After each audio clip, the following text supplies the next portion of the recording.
Hey guys, welcome back. I hope you are having an amazing day. Let's get right into the stories.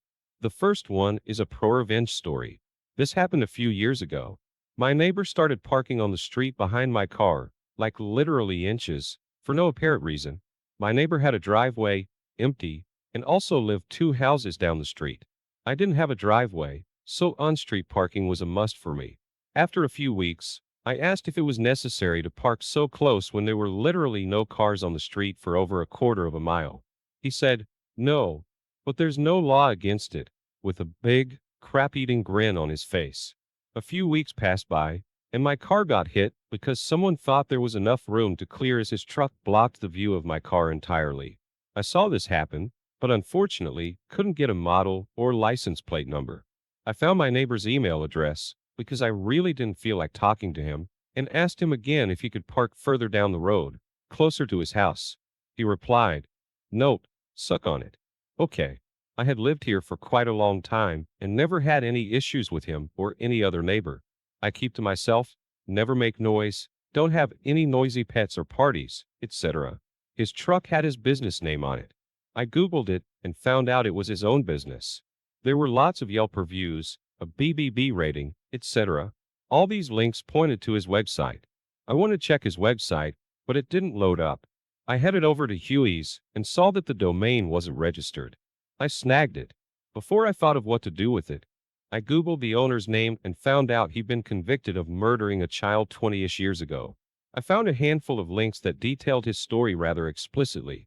I copy-pasted all those links into an email to him, a throwaway account, so he couldn't just reply to me as I deleted it afterward. I said something like, "Well, if you want to be a jerk for no reason, I just bought your business domain. Here are all the links I plan on posting on it. I don't have to list your business name because all of your business listings across the internet have this URL pointing to it. Keep parking like a jerk. Yes, it's legal, but you are willfully doing this just to annoy me.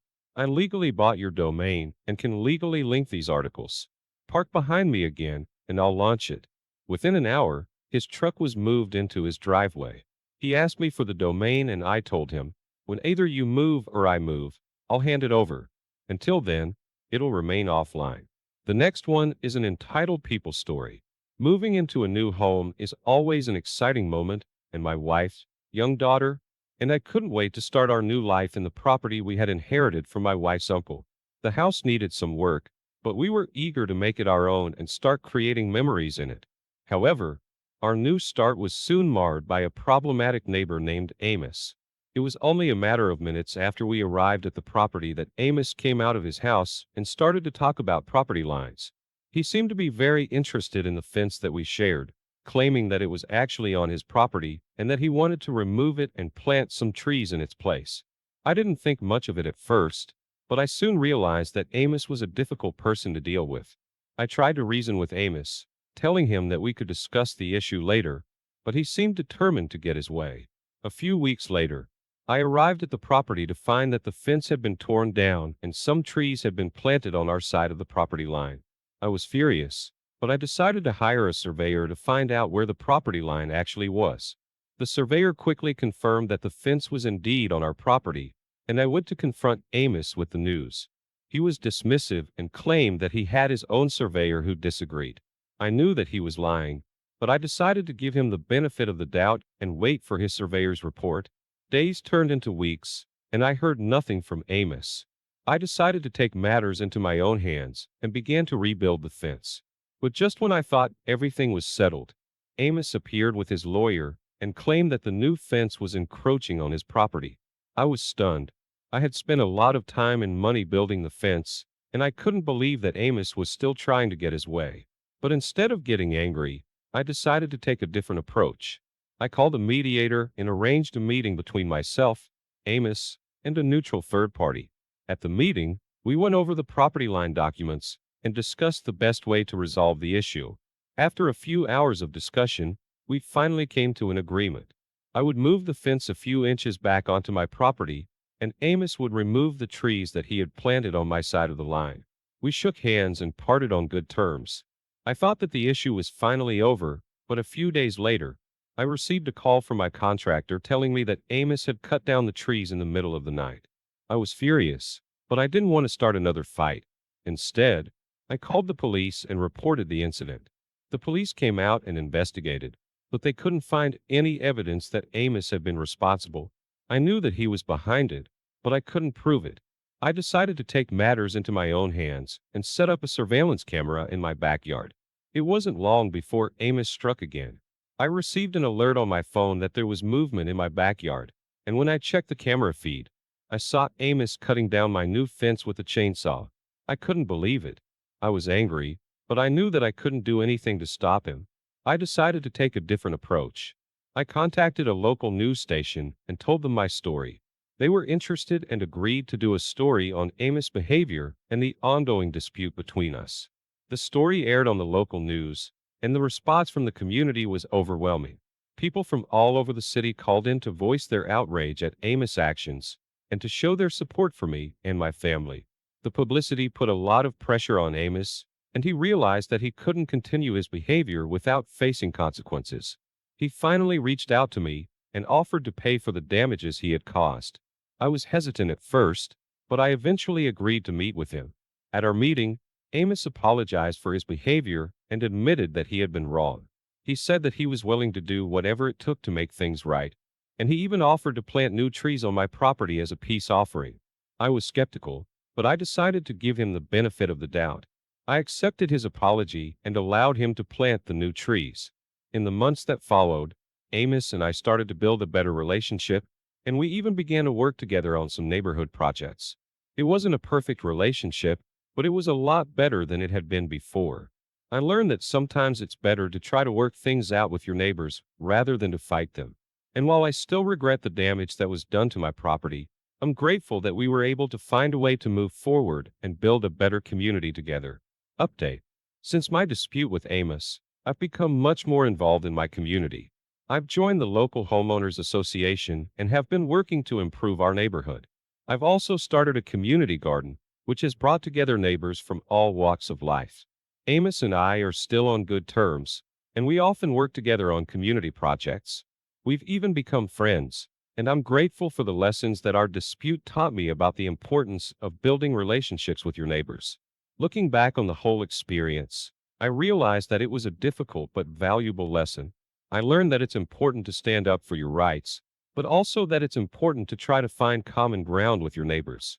By working together, we can build stronger, more vibrant communities that benefit everyone. The next one is a petty revenge story. Here's my story. I'm a 53-year-old disabled veteran who uses various mobility aids to get around. I also receive almost all of my health care and medication from the local VA hospital. Last Monday, I realized that I had run out of some medication and hadn't received the refills yet. So I rushed to the VA hospital pharmacy to get enough to last me until the refill arrived. Since my local VA hospital is huge, I always use my mobility scooter because there's no way I can physically navigate the parking lot and the labyrinth inside. After I completed my transactions and checked in with a couple of my healthcare providers, I scooted myself out the doors with the intention of loading up my scooter in my vehicle and leaving. However, as it was a Monday, everyone and their dog was trying to find parking to get into the building, and cars were driving around looking for available spots. As I was heading past vehicles, one car pulled slightly in front of me to block my ability to move forward, and the woman in the car rolled down her window and yelled at me for trying to cut in line. She claimed that she was there first. Yada yada. The guy in the car next to me just stared at her with an absolute what the duck expression.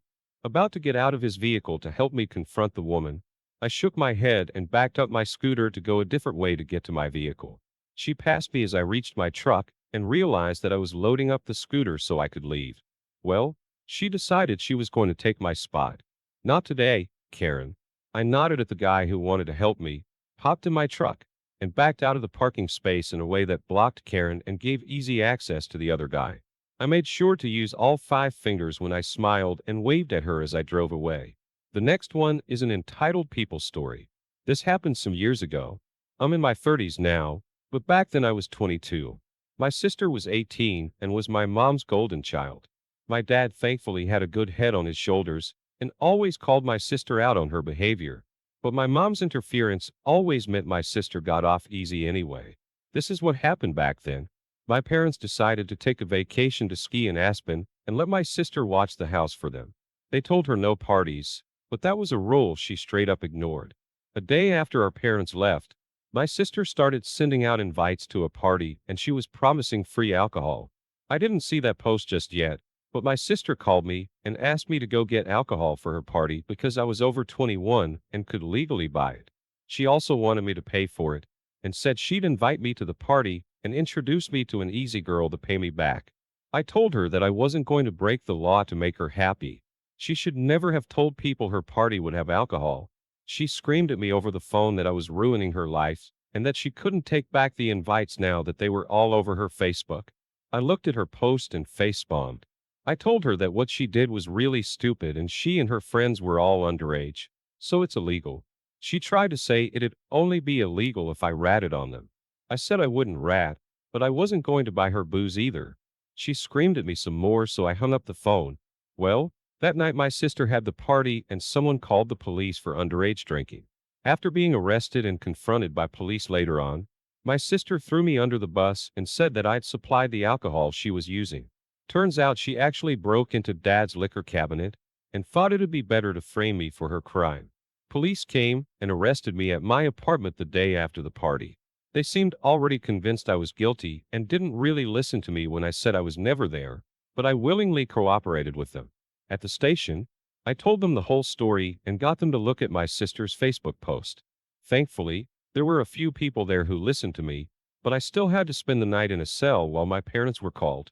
My mom and dad flew back home overnight and bailed out both my sister and me, but my mom tried to make my dad leave me in jail because my sister had told them her lies as well. But my dad took the time to talk to me and look at my sister's Facebook, so he believed me. This caused a fight between him and my mom. When they got home, my dad discovered my sister had broken into his liquor cabinet and spoke to police on my behalf.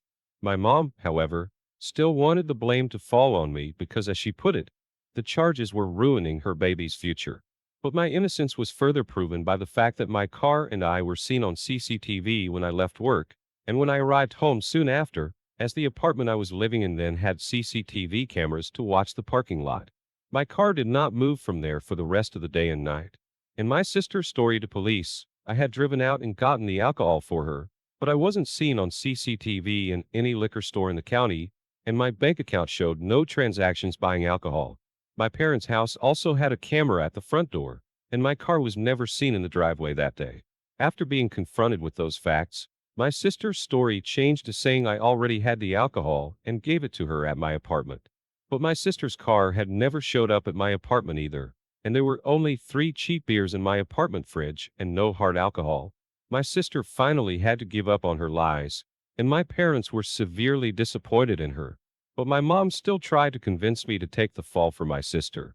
She came to my apartment and actually demanded that I tell the police that it was all my fault. I said I wasn't going to ruin my future for my sister. She refused to leave and went from demanding to begging. She even got on her knees and tried to convince me that she and my dad would make everything okay in the long run if I just took the blame now. I said I'd rather live my life poor than have that felony on my record. She threw a huge fit and started throwing things because I refused to do as she wanted. I threatened to call the police, and she left my apartment cussing me out like a mad woman. I've never heard so many F-bombs out of her before or since, but she kept them up all the way to her car, and followed it up with saying she should have aborted me before driving off. I called my dad right away and told him everything that happened. He was insanely pissed and got in a huge fight with my mom as soon as she got home. She didn't even deny anything she said or did because she deemed it would have been for the greater good of their daughter. But my dad told her that she couldn't destroy me to save my sister. Then he threatened to divorce her if she didn't try to make things right. She ended up sobbing and then saying she'd do whatever he wanted.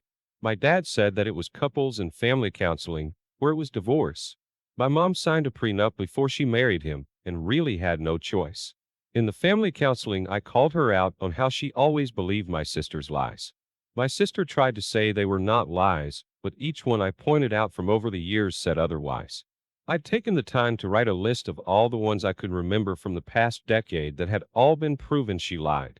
And my mom and sister were forced to stay silent as I read them all. They tried to interject repeatedly, but my dad and the counselors silenced them. My sister, now proven beyond a doubt to be a liar and a manipulator, just shut down and refused to say anything more to the counselor. And my mom finally apologized to me, but it was obviously a forced apology because she looked so uncomfortable doing it.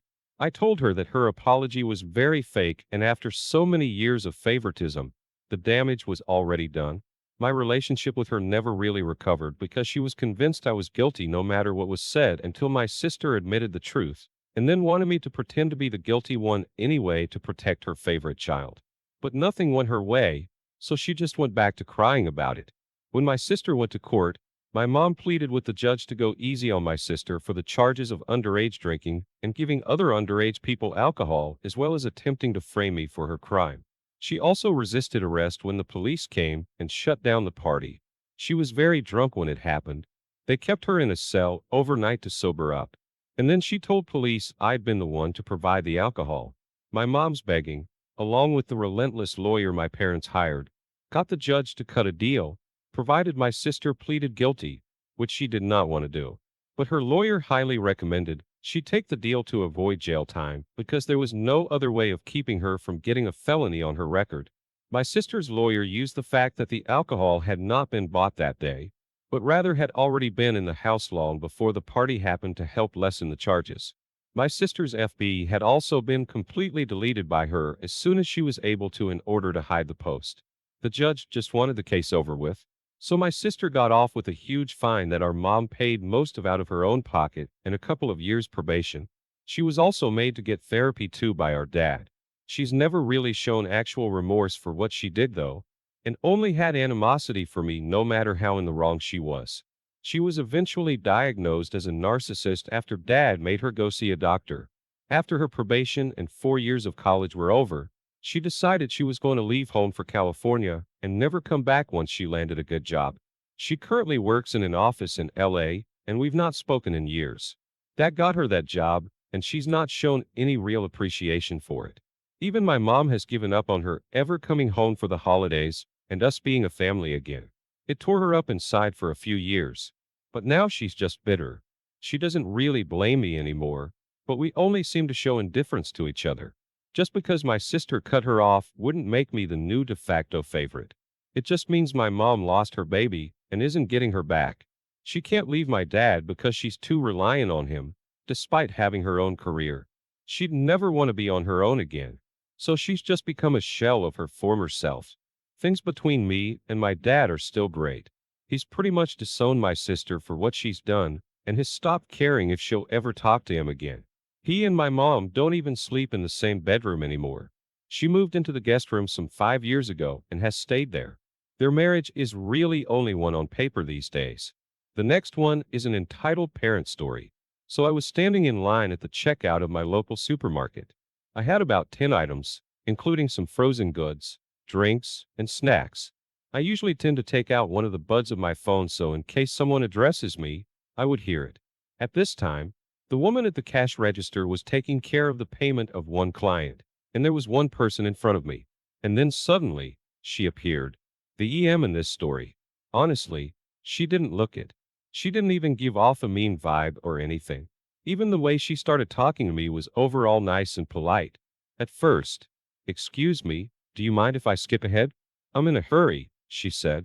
Now, in general, if somebody politely asks me this and I don't have any urgent business of my own, I usually don't mind. This time, however, I didn't have that many groceries. So her delay would be at most a few minutes while she was pushing a fully loaded shopping cart in front of her. So if I would have let her skip, I'd probably still be in the store for another 10, 20 minutes. So I politely declined and told her I would hurry as much as I can. Of course, this was a great offense. I had not given this woman her entitlement. She blew up instantly, yelling and screaming at me that she was in a hurry and, not kidding here, had to be home in time for her shows. Now, at this time, I would like to point out that during this rant, she only said she had to be home in time for shows and that they were very important to her. There was nothing else making this urgent for her. This is important a bit later. While this woman was going off, the person at the cash register went into ignore mode and just started scanning my groceries, which I loaded into a bag while the EM was going on about how I was garbage and they should ban me from the store. Now this should have been the end of it. just turn around and go home and forget this happened. But then she said something that one, made me almost want to kill her, and two, made this a postable story. While I was walking away, just about to put the earbud back in, she yells, "If you pass by my car, tell my son he's the reason he has to wait another half an hour for me." Now, I'm not an extremely smart person, but in this moment, my brain made some connections quickly. What I realized was this. 1. Again, it was very hot outside. 2. This woman had been in the store for a while, judging by the amount of groceries. 3. The entire parking lot of this store had almost no shade. 4. It was about 2 p.m., so the sun was just over its peak. I rush outside and start running past cars, scanning them for kids inside. Thankfully, one of the first cars I pass has a small child lying in the back seat. This kid is as pale as a ghost, sweating like crazy, and it looked like he was only half conscious. I run back inside, and to my utter astonishment, this woman is having a conversation with the cashier while she's checking out her groceries. I grab her by the shoulders, spin her around, and yell almost straight to her face that her kid is literally dying in your car. And if you don't do something right now, I'm smashing in your windows and calling the cops. At first, she looked at me in complete confusion, probably never been spoken to like that before in her life. Then the realization of what I told her sunk in, and she rushed outside. While she went outside, a man tapped me on the shoulder and asked what had happened. I explained the situation, actually leaving out the bit at the cash register, just saying I saw the kid in the car and knew that this woman was probably the owner. He went outside, and when I came outside, the EM suddenly rushed me and got in my face, saying I was the reason she was in the store for so long and her son's current condition was my fault. Before I could even respond, the man that approached me earlier speaks up. Turns out this man was an off-duty cop and had been in the store for a while, and as such knew that the actual delay caused by me could not have caused this. He also said he had already called an ambulance for the kid and the cops for her. I don't know what happened to the EM, but she completely crashed. She just sat down on the pavement and started shaking her head, not saying much except the occasional sob or "not my fault." As for the ending, everything turned out okay for most parties. I stayed a while to give a statement to the cops and my contact info in case it went to court. The kid was okay afterwards, and since his mom got arrested, they called his dad or another male family member, I didn't ask, to accompany him to the hospital. As for the EM, I'm assuming she is going to have to stand trial for child endangerment. I'm not sure if she'll just get a fine or jail time. Update. I was contacted by the police a few days ago, last Friday. I went to the station where they went over my statement, asked if I wanted to add or amend anything I said. I didn't. They couldn't really tell me directly what was going to happen with the mother or the family in general, but said that the standard punishment when the child is not seriously hurt or dead is usually a gas fine. GAS stands for Gemeentelijk Administrative Sanctie in Dutch and Municipal Administrative Sanction in English. I think it's kind of sad something bad has to happen before serious punishment is handed out. I do not know what the amount of the fine will be, but as for me, it couldn't be high enough. I have not seen any of those people in the store or in the area in general, but I also don't know if they live near here or were just passing by the store by coincidence. Or maybe they are just avoiding the store. That's also possible. That will probably be the end of this tale. I know many of you hoped for something worse for the mother, but sadly, life is not fair. But at least the child lived. And let's hope the mother learned a lesson. Thank you for watching. I would really appreciate it if you could like the video and subscribe to our channel if you haven't